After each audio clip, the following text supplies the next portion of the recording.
I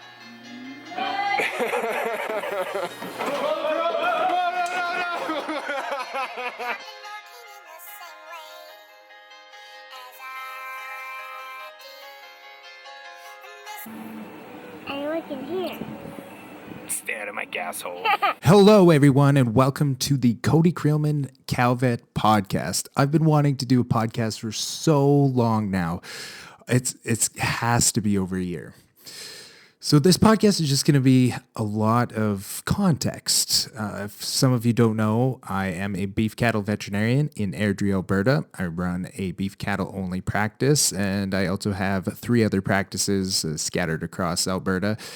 And I'm a vlogger. I've been vlogging since 2015, and I love the vlogging medium so much. It provides me the opportunity to just bring you guys with me into my truck on a day in the life of a beef cattle veterinarian. And the vlog has been spectacular, and I'm certainly going to keep vlogging. But when you have like 9 or 14 or 20 minutes or however long a vlog is, it's really hard to provide an entirety of context. So one of the things that I wanted to do is just share more with you. And I thought that the audio format would be the best.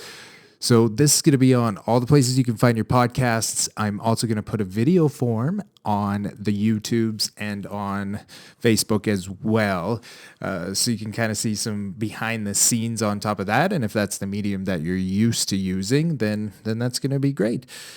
But I love podcasting so much. I've been a guest on numerous different podcasts. And in terms of just like the medium in general, it's certainly the thing that I am a avid podcast listener. Like the content that I consume the most is podcasts.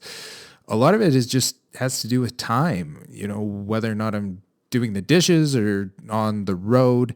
It's just a very convenient, easy way to connect and to just learn about different things. I just appreciate the platform so much. So I wanted to be part of that.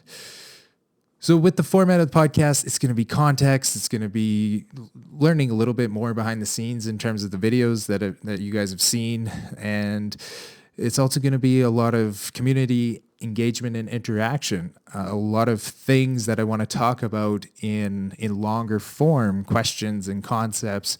I don't really get the chance to do that in the vlog because I'm just sharing with you my day, and part of the day isn't really addressing those things that are happening in terms of me being, a social media person, a person who's creating content.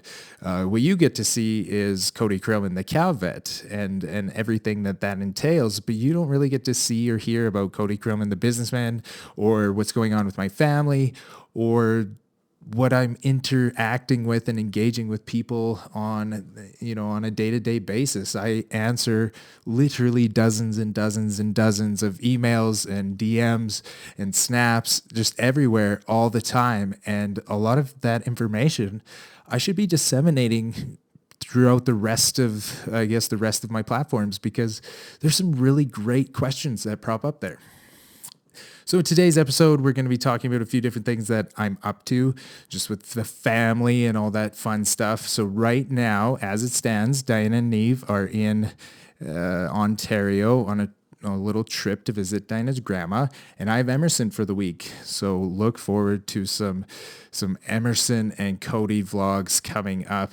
If you've never watched one of the vlogs before, I always joke that I'm the least favorite person on the vlog because everybody loves my family and my staff and my dog, and then it comes to me and I'm like second, third, fourth fiddle. Anyways, I've been busy editing vlogs, and this is like I've been keeping this little secret from you guys. It's not the typical vlog. We started our own family channel, kind of to augment what's going on with the veterinary side, because a lot of people do feel attached to our family, and I just love sharing our experiences, and I love documenting our experiences for our kids to watch back on. So we have a new YouTube channel.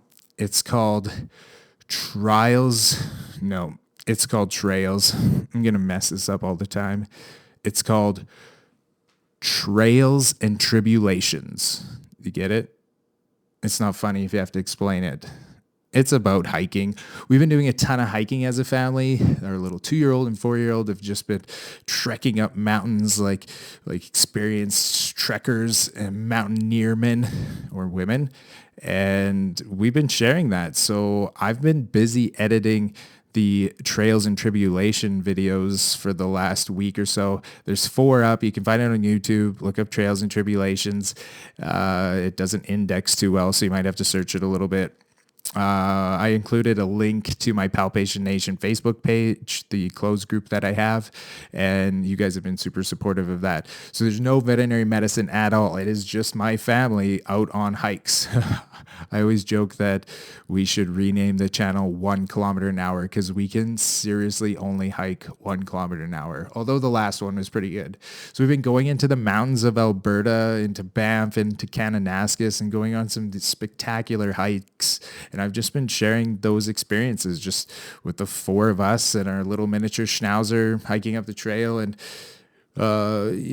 Diana loves hiking so much, and she gets a great sense of calm from it. And we love it for the kids, and it's good for our family. It's what we like to do outside of, the day-to-day grind of running multiple businesses and vlogging the veterinary stuff. So of course I just thought that I needed to add more video editing to my life, and it does hurt the main channel, the veterinary vlogs for right now, but hiking season's short in Canada.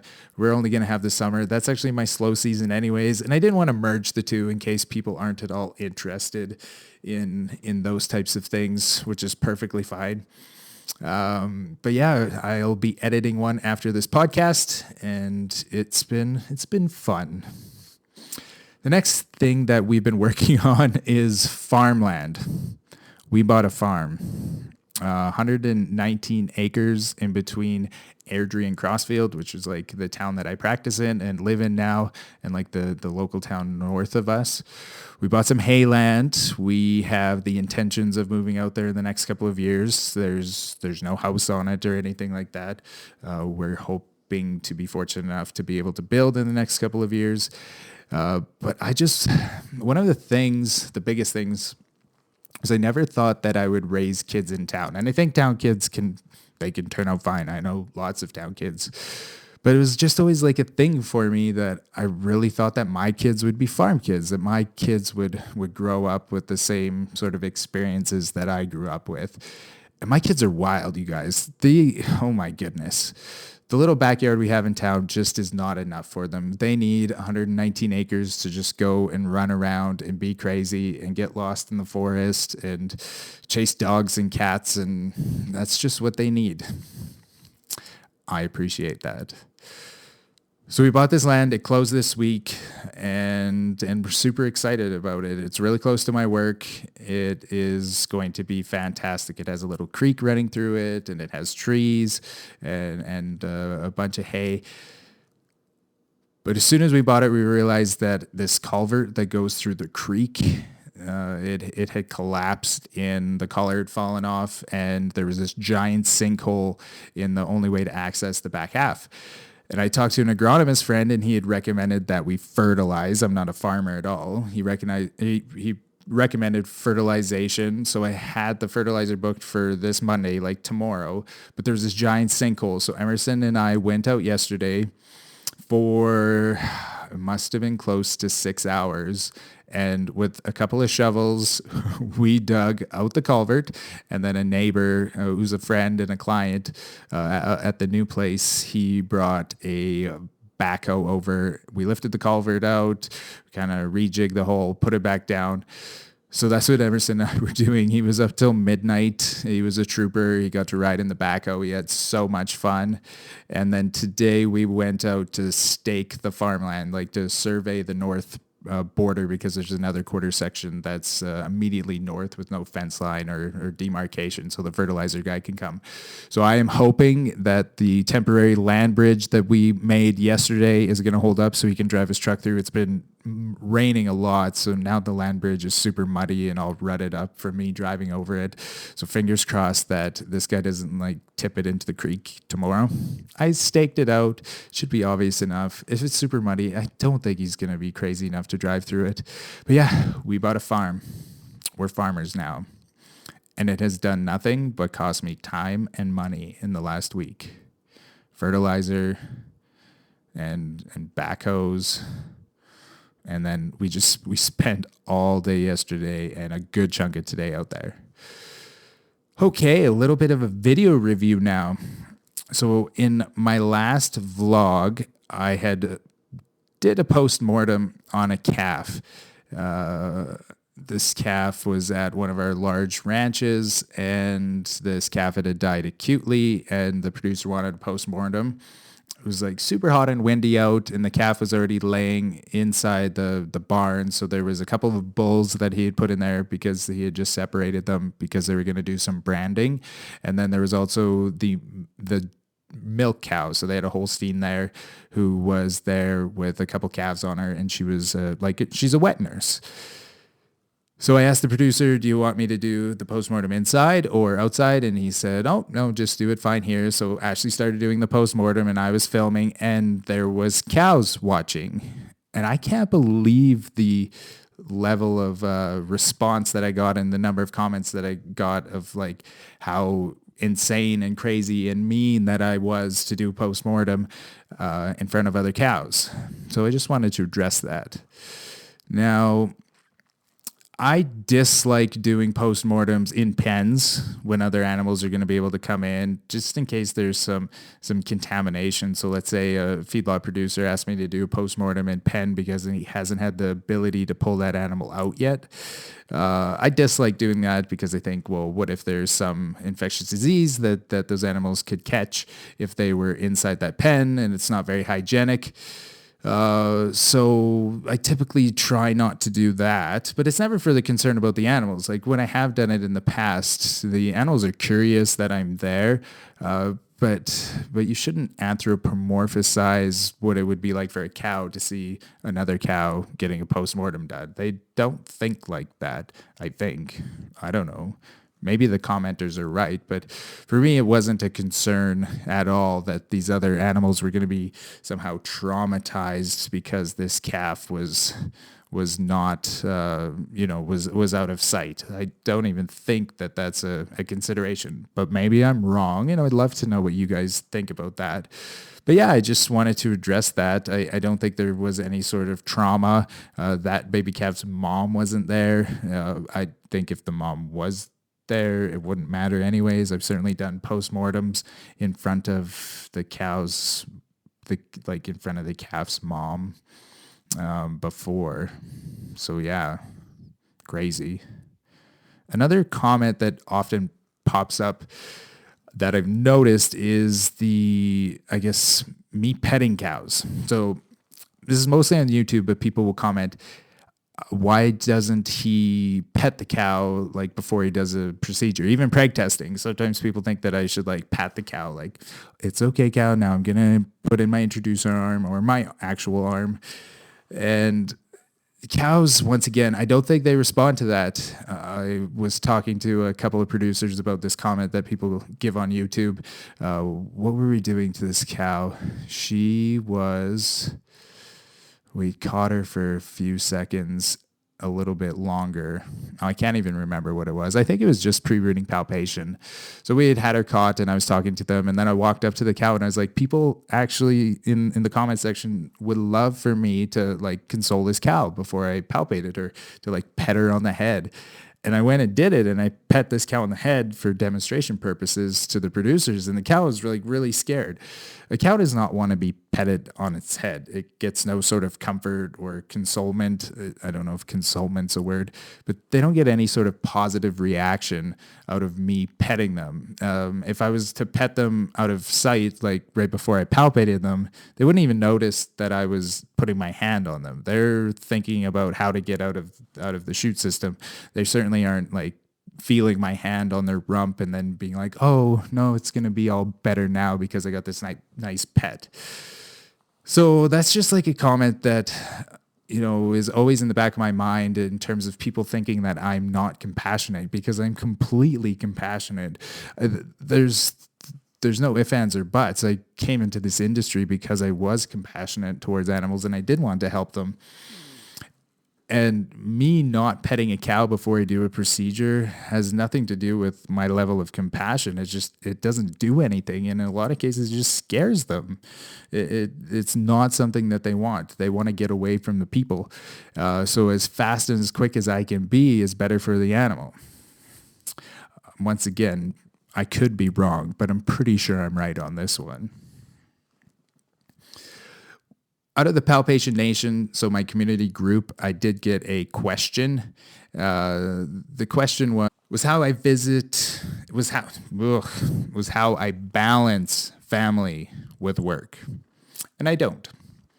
I don't know if you're supposed to balance family with work. I think it's a constant evolution. I think that sometimes work wins and sometimes family wins. And it's like a daily decision. It's an hourly decision. It's a per minute decision. It's a constant push and pull. You could never satisfy both to 100%. From a work perspective, my work could absorb every last second that I have if I gave it to it. If I gave every lunch hour, every supper time from 6 p.m. to 2 a.m.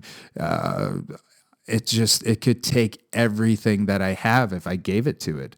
And certainly I work hard and I've been able to grow this spectacular practice, but there is no balance. Like, I don't think that work-life balance is even a thing. It's like a work-life fight constantly in terms of you just trying to balance every single second. Sometimes you make the sacrifice with your family to make the work thing work, and sometimes you sacrifice work to make the family thing work. But I never feel like it's a balance where you're just like, I have this all figured out. You have to keep auditing yourself. You have to keep, trying to keep all the balls in the air, and it's stressful, and it's supposed to be stressful. Like, if I wanted the perfect work-life balance, then I would have signed up for an 8-hour job with no out of office responsibilities.